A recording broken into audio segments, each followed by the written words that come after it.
This is Required Watching, where we watch the films from cinematic influencers and look at them through the lens of learning about filmmaking and how to move forward. I'm your host, Trey Epps, and today we're talking about a classic. We're talking about maybe my favorite Disney film of all time. We're talking about 1994's Lion King, right? It stands as one of Disney's most beloved and iconic films with its blend of emotional storytelling and animation and unforgettable music. I mean, directed by Roger Allers and Rob Minkoff, this story tells the epic tale of Simba, a young lion who must navigate his path from carefree cub uh, to king of the pride, grappling with themes of loss, responsibility, and redemption along the way. But what sets this film apart beyond its visuals and memorable songs is its emotional depth and universal appeal. Um, to not go off of the script and actually speak for myself, I'll make this really short and sweet. That what this film does that I don't think a lot of films do is talk to children in a way that, like, this is 100% meant for children. And I think that it's maybe, I'm going to say maybe a, a tertiary thought of executives to make this for adults as well, if I were to guess. Um, but what it does is it breaks down all of these very heavy and very real themes of loss, legacy, growth, and put them in a context that people can enjoy and understand. You can say that Lion King is merely a ripoff of Shakespeare or whatever you want, but what it did, especially for someone who was a kid at the time, was really give me some building blocks and foundations for these heavier themes without even noticing it.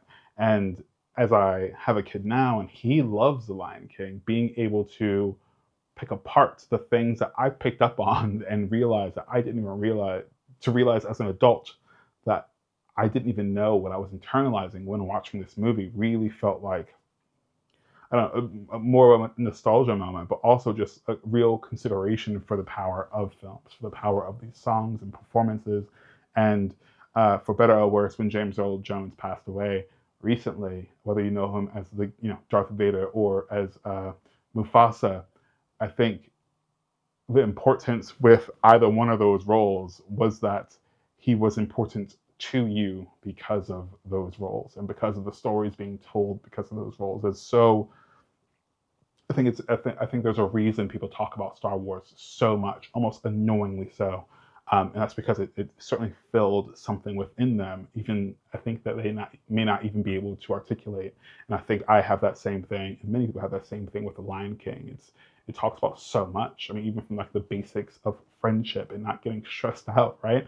Um, and it feels it's not preaching anything. It's making everything fun. It's not dumbing anything down, but it is speaking your language.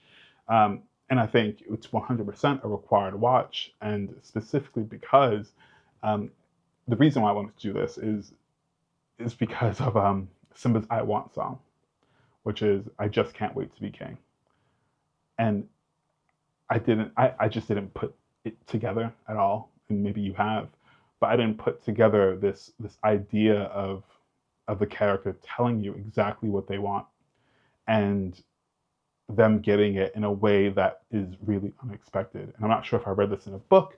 I'm not sure if I just internalized this or someone gave me this advice, but the idea that we want our protagonist to say in some way, shape, or form what it is that they want, either internally or externally or what have you, saying what they want and giving it to them, except it's not going to be given to them in the way that they expect. And having re-entered this world and sitting down with my kid and watching this film and singing "I just can't wait to be king," and then realizing that Mufasa dies and now Simba is king. Um, he just can't handle it. He's getting what he wants, but he just can't handle it. Is such a wild uh, it's such a wild theme or story or like thing to express to a child, even subconsciously.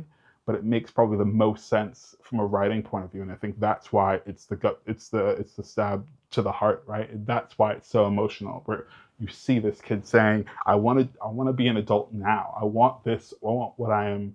I want this now." And he doesn't realize that essentially, like, in order for him to be king, his dad has to die anyway, right? So, like, whether tragically or like life or whatever it is, but he doesn't realize that. So he wants this all right now, but he's not living in this moment to be able to enjoy it.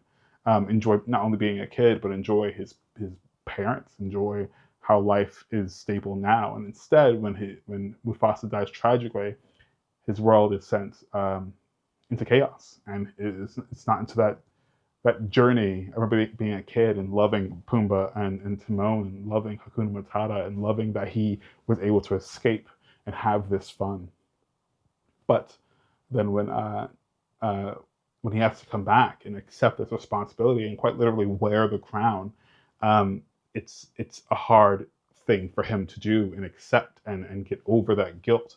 And as someone with a parent who has passed away, I can, like, it, again, watching it as an adult, it somehow prepares you to be in those emotions and be in those feelings. I don't know, maybe like I feel like I'm not thinking too much into it, and this is just the power of film. Just again, kind of being in awe about how this movie was structured, as well as um, kind of in awe that I was its target audience when I watched it, and how much I couldn't get enough of it, and probably what it meant for me, and what it meant for a lot of people, and to see, yeah, and to, and to watch it again, kind of decades later, um, how impactful it still is, and how much my kid likes it without even really knowing why.